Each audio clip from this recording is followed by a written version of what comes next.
Direction la Bretagne, dans le petit village de la Croix-Éléan. Anne, 49 ans, conseillère d'insertion, et mère de Ségolène, 19 ans, et Mathis, 9 ans, s'apprête à partir en famille à 10 000 km de chez elle. Tu penses qu'il fait plutôt chaud ou plutôt froid à La Réunion ? On sera en hiver là-bas, mais bon, malgré tout, je pense qu'il faut prendre un petit peu de tout. Si Anne part à La Réunion, ce n'est pas pour de banales vacances. Originaire de l'île, elle a été adoptée alors qu'elle avait à peine 18 mois et n'y est depuis jamais retournée. J'ai vraiment hâte d'y aller, de découvrir mes origines, là où je suis née.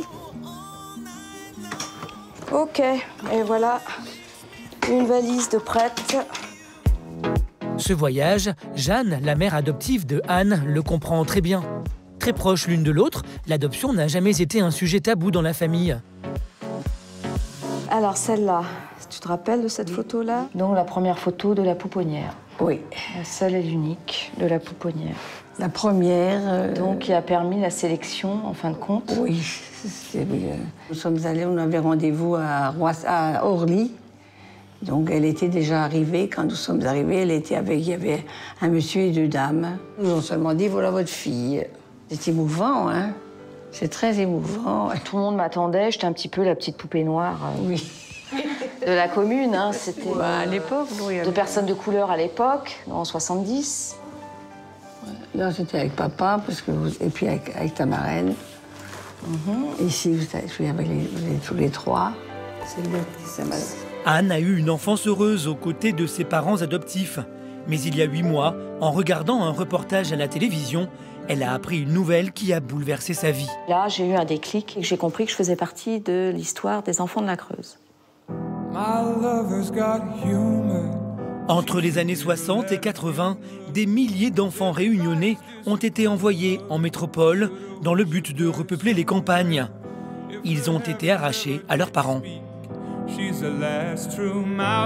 Et il y a quelques mois, elle a réussi à obtenir son extrait d'acte de naissance où figure le nom de ses parents biologiques.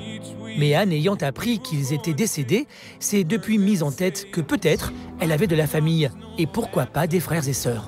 On essaye de se raccrocher à ce qu'on peut quelque part. Maintenant, ce que j'ai envie de dire, c'est que j'existe, tout simplement.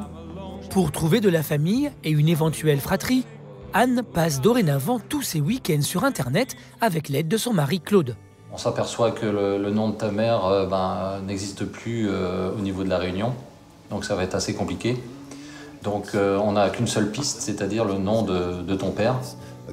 Pour l'aider dans sa recherche, Anne poste des vidéos d'appels à témoins sur Internet. Des vidéos qui lui ont permis de faire le buzz à La Réunion et de passer dans les journaux télévisés locaux. La Réunionnaise adoptée il y a 46 ans par une famille en Bretagne a eu accès à son dossier après de très longues années d'attente. Mais Anne n'a jamais eu de retour concluant. C'est pourquoi elle a décidé de mener l'enquête avec toute sa famille directement à La Réunion. Qu'est-ce que tu veux voir là-bas, toi, Ségolène? Je sais pas, il y a tellement de choses à voir que... Il y a trop de choses à voir. Il y a le volcan qui est en éruption, là. Ah oui, oui.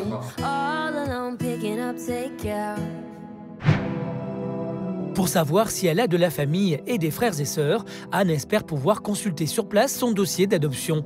Pour cela, elle a lancé une demande au conseil départemental de Saint-Denis. Ça ne peut être qu'une belle expérience. Avec du positif, du négatif, mais une fois qu'on y est, on va jusqu'au bout. À l'île de la Réunion, Anne, qui cherche à savoir si elle a de la famille et en particulier des frères et sœurs, vient d'atterrir avec son mari et ses enfants à l'aéroport de Saint-Denis. Anne n'avait jamais remis les pieds sur l'île depuis son adoption, il y a 48 ans. Son histoire ayant fait le buzz sur les réseaux sociaux, une dizaine de journalistes l'attendent pour l'interviewer. Premier sentiment quand l'avion a atterri, quand vous avez même aperçu l'île? Quand j'ai aperçu l'île, alors je vais pas vous mentir, je voyais pas grand-chose parce que j'étais pas collée au hublot. Quand j'ai commencé à voir l'île, c'est vrai que j'avais une boule d'angoisse.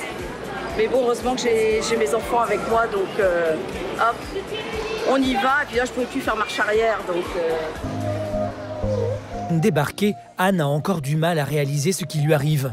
Ça fait relativement, on va dire en janvier 71 que j'ai quitté le tarmac ici et que j'arrive aujourd'hui, quelques années après, c'est incroyable. À l'écart, son mari et sa fille sont impressionnés par la situation. Je vois que déjà Anne est sollicitée, donc pour l'instant, c'est les premiers ressentis. On est assez touchés plutôt. Moi, je sais que pour ma part, c'est de l'excitation.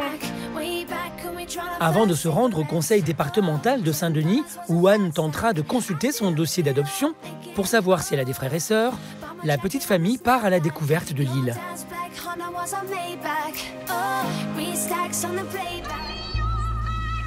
Regarde comment c'est sculpté, travaillé. Donc ce sont toutes les divinités, c'est ça?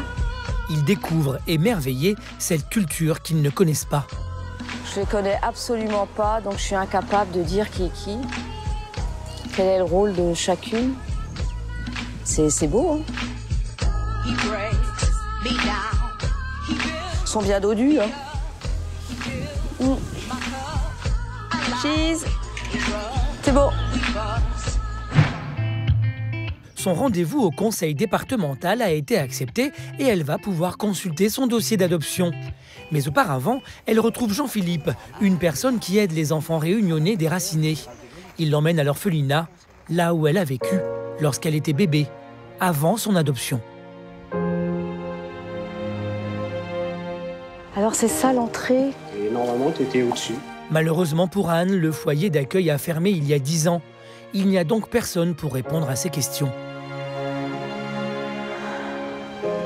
Ouais, non, c'est vrai qu'en plus, là, les persiennes, c'est du PVC, donc ça parle pas.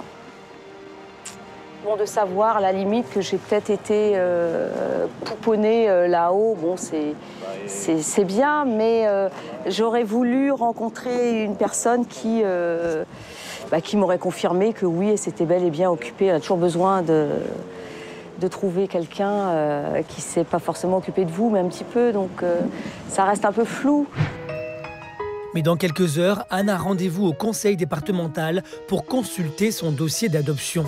Retour à La Réunion, où Anne, la mère de famille de 49 ans, tente désespérément de savoir si elle a de la famille quelque part. Aujourd'hui est un jour important pour elle. Elle a rendez-vous au conseil départemental où elle va pouvoir consulter son dossier d'adoption. Un dossier sur lequel seront mentionnés des éventuels frères et sœurs.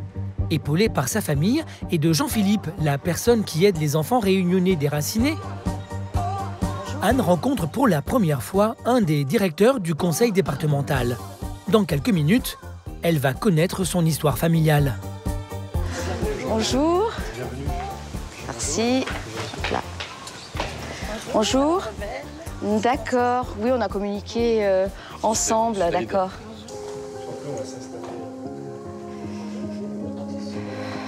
Je vais me mettre là. À nouveau, on vous souhaite la bienvenue. Effectivement, retrouver les éléments de votre dossier qu'on vous remet. Donc, l'état civil provisoire qui vous avait été attribué à l'époque, c'était le nom Elisabeth. Même en faisant les comptes, vous êtes 3. Après ces révélations, Anne sait dorénavant qu'elle a un frère et une sœur quelque part. Ils n'ont pas le même patronyme que vous. Oui. Donc, vous n'avez pas le même père, puisque votre père, c'est monsieur... pas. Et pour ces deux personnes, c'est un autre père. Mais malheureusement, trop choqué par la nouvelle de son existence, ni son frère ni sa sœur ne souhaitent la rencontrer pour l'instant. Une annonce difficile à digérer pour Anne, qui après 49 ans d'attente, était bien décidée à rattraper le temps perdu. Si vous pouvez arrêter, s'il vous plaît.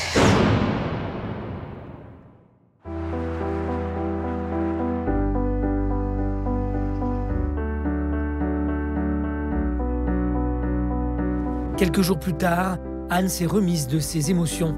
Avant de repartir vers la Bretagne, elle et sa famille font une dernière balade face à l'océan Indien. T'as vu? Tout ça, c'est de la lave. Elle vient. Regarde celui-là, comme il est beau. S'il n'y avait pas de limitation dans les valises, je l'aurais embarqué. Si Anne n'aura pas la chance de connaître son frère et sa sœur aujourd'hui, elle est néanmoins heureuse d'être allée jusqu'au bout de sa quête. Finalement, j'ai J'ai attendu longtemps et j'y suis arrivée, c'est ça le principal. Il y a des remous, hein, mais là maintenant ça y est, je me sens quand même plus légère. Mais l'important c'est d'avoir aussi trouvé un point d'attache aussi, voilà. Que Anne ait trouvé un point d'attache en tout cas, et pour son bien-être, c'est important et pour les enfants également, quoi. Hein. En venant pour la première fois depuis son adoption sur l'île où elle est née, Anne a enfin pu découvrir ses origines. Je pense que je verrai peut-être la vie un peu différemment, même en termes de transmission plus tard.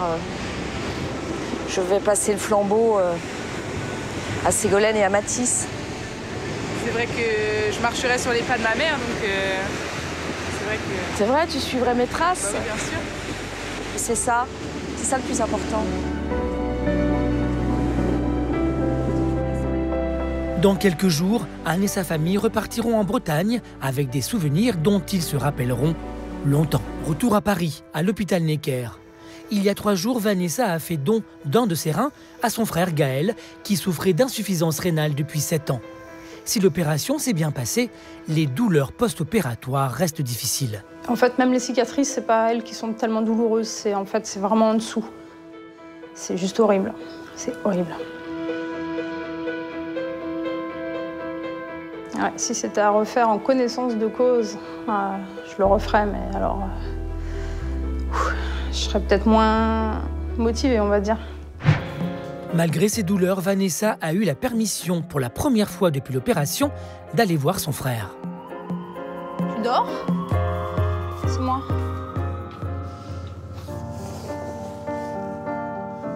Je t'aime. Oui, ma soeur.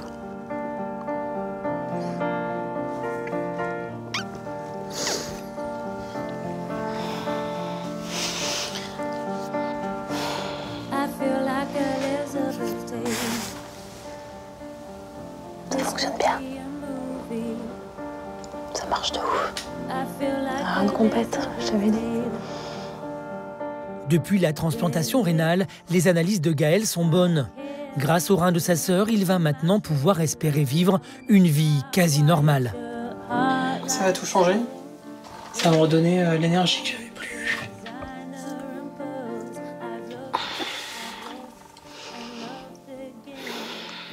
Possibilité de refaire plein de choses que je pouvais plus faire. Faire du sport. Arrêter de penser à m'aligner en permanence.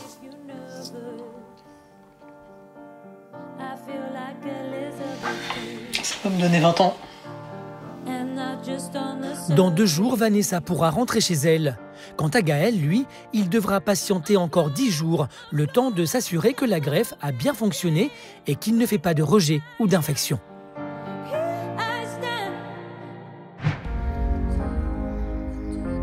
Deux mois après l'opération, Vanessa se remet petit à petit. Elle a perdu 6 kilos, mais est capable aujourd'hui de faire des balades en famille. Tu marches mieux aujourd'hui? Ouais. Franchement, ouais. Ça fait du bien de pouvoir un peu sortir, prendre l'air, plutôt que de rester enfermé. C'était un peu difficile quand même, la convalescence, là. J'ai eu des petites pointes de culpabilité parce que je me disais, oh là là, qu'est-ce que j'ai fait? Mon Dieu, je redeviendrai jamais normale. Et non, je regrette pas. Je regrette pas. Plutôt, alors t'es contente que maman ait fait ça? Vu que t'avais un petit peu peur au départ. Ben oui, mais maintenant que c'est passé, ben ça va. Ce qui est chouette là, en fait, c'est que pendant la convalescence, j'avais l'impression d'être complètement anesthésiée, de focaliser là-dessus. Et puis là, je me rends compte qu'en reprenant un peu d'énergie, je commence à me projeter, à faire des choses. Et puis là, je commence déjà à regarder un petit peu pour du boulot. Je commence déjà à penser à la suite, en fait. Moi, je suis fière. T'es fière? Ouais. C'est cool. C'est cool.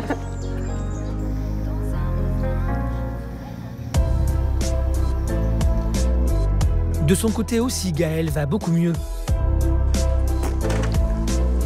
Bonjour. Salut. Ça va? Il ne passe plus ses journées allongées dans un canapé et est capable de recevoir sa famille pour le déjeuner. Un vrai changement qu'il est fier de partager. On passe à table? Allez. Allez. Ah là là là là. Mais en fait, même en charpie, c'est bon. Du coup, tu fais quoi comme sport? Bah du coup, je me suis inscrit dans une salle à côté là pour faire un petit peu de cardio. Donc je fais du tapis, je fais du vélo, je fais un peu de course. Bon, pour l'instant, je fais 25 minutes max. Après, je suis fatigué, mais c'est toujours mieux qu'avant. C'est déjà bien. C'est déjà pas mal. Et du coup, c'est vrai que maintenant, ça change la vie, quoi. Je me lève tous les jours à 7h du matin, pas fatigué, rien du tout, j'ai une patate. Et du coup, même au niveau de la mémoire et tout, j'ai récupéré un truc.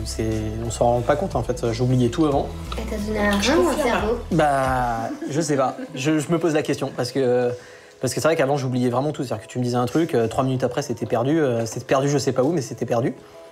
Et du coup, bah là, c'est génial, quoi. J'ai l'impression de retrouver ma tête, quoi. La différence est très impressionnante. Je vivais avec un papy. C'est cool parce que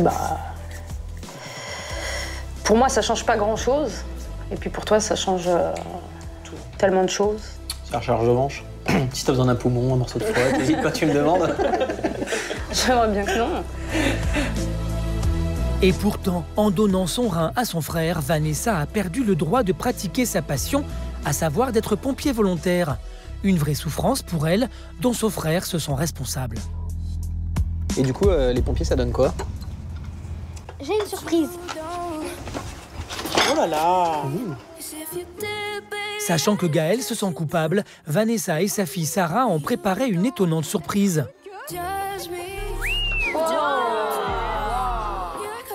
Si Vanessa ne peut plus être pompier, sa fille Sarah, elle, est fière d'assurer la relève.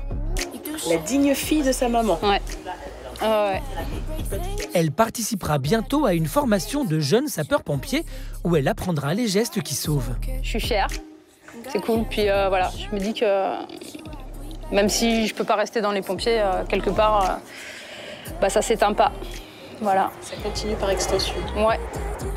Même si certaines répercussions sont difficiles pour elle, Vanessa ne regrettera jamais d'avoir donné un de ses reins à son frère.